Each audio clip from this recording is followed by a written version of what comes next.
You can hear that okay? Oh. I'll just wait for Carrie to get the slides. Good evening. My name is Dr. Chris Morwood, and I've been asked to give a bit of a brief introduction on health before we get to some of the other keynote speakers. William Mayo, one of the founders of the Mayo Clinic, once said that the aim of medicine is to prevent disease and prolong life, but the ideal of medicine is to eliminate the need of a physician. Imagine. What if, though, there were medicines that, with very few side effects and very low cost, could prevent, treat, and even cure multiple conditions at once? We know there's no medicine that does this, but it turns out there's probably 5 daily behaviors that do. I've seen these work in my practice, and people have made changes, often in combination, to put these together that have treated successfully conditions from diabetes to depression to immune problems. And it turns out they have a nice catchy acronym when you put them all together, DOSES, and I'll share that with you in a sec. So D stands for diet. So not surprisingly, if we think of our bodies as machines, then food is the fuel. And how well the machine works and for how long depends on a lot on what kind of fuel you put in. But the problem is diet is really complex, and so studying it is really difficult. And if you're like me, I get really frustrated with all the fads and evidence I keep hearing. But it turns out there's some really simple basic rules, and I think Michael Pollan, who's the author of Food Rules, summarizes it really nicely. And he says, eat food, not too much, mostly plants.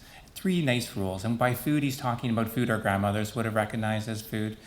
Food that you find around the outside aisles of the grocery store rather than the packaged and processed stuff in the middle. I know my grandmother used all of these 5 doses as well, and food was one of the big ones that she taught me about. So outside time. So it turns out that Health Canada suggests that indoor air quality is actually a greater risk to our health than outdoor air pollution. Being inside most of the time is simply not healthy. In addition to not being inside, being outside gives us all kinds of protective benefits, particularly when you're in green spaces. And it doesn't take a lot of time, just 20 to 30 minutes, 2% of your day, can make a really significant difference to your health. These are kids up on Valentine Mountain. Oh. So S is sleep. We spend 1/3 of our lives in bed, right? And so it's really hard to understate the importance of this. We use sleep as a time for repair and regeneration. For kids, it's a time for growth and development. I see a ton of sleep problems, and unfortunately, it can really worsen chronic health conditions as well as be just unpleasant. In kids, sleep loss symptoms often overlaps really significantly with attention deficit symptoms. They're often almost interchangeable. The good news is that sleep is a lot easier to improve than you think, and I'll give you a couple quick tips and I know a lot of people don't know, and one of them is that your wake time is really what anchors your whole sleep cycle. So if you have a consistent wake time, even on the weekends, get rid of your snooze button, it'll set you up for success. The second is that screen time, especially in the hour before bed, is really disruptive to sleep quality. We see a lot of youth and adults that have poor quality sleep because they have these devices in their bedroom, so get it out of your bedroom, and that can often improve sleep significantly.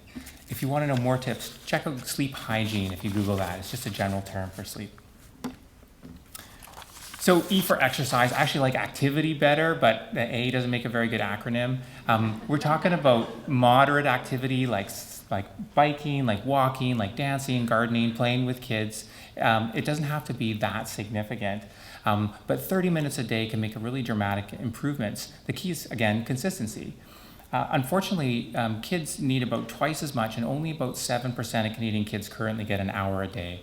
And for the first time in Canadian history, this generation of kids has a lower life expectancy than their parents, mostly because of sedentary activity. I love talking about active transportation, walking or biking instead of driving, even for one errand a day, because that's a really efficient way to get that 30 minutes. You can also hit multiple doses with the same 30 minutes, so outside, exercise, and social. So S is for social. And we are hardwired for touch and social connection as humans. It's essential for health. There's a complex neurochemistry that happens when we connect, especially with those that we care about, and this is true at all ages. It doesn't take a ton of time, but it's really easy to miss when we have busy lives. So think about social, not just for your heart and mind, but for your body in general. We can all benefit from improving our daily routines, but it's when we are most vulnerable that you see the most benefit. So when we are children or youth, elderly, illness, chronic disease, that's when you see the most benefit from increasing your doses. Also, sometimes we'll do things for others we won't do for ourselves. So maybe take someone else for a walk or have a meal, and you'll benefit as well. So small changes and brief changes are good, but sustainable changes are better. So think about this as a journey, and take your time. We heard from last year's wellness speakers that change works really well when you break it up into small bits and then build over time. But change is hard. So enlist others, be kind to yourself, make it fun. In summary, the foundations of health don't come in a bottle, they're behaviors, and they start with a choice.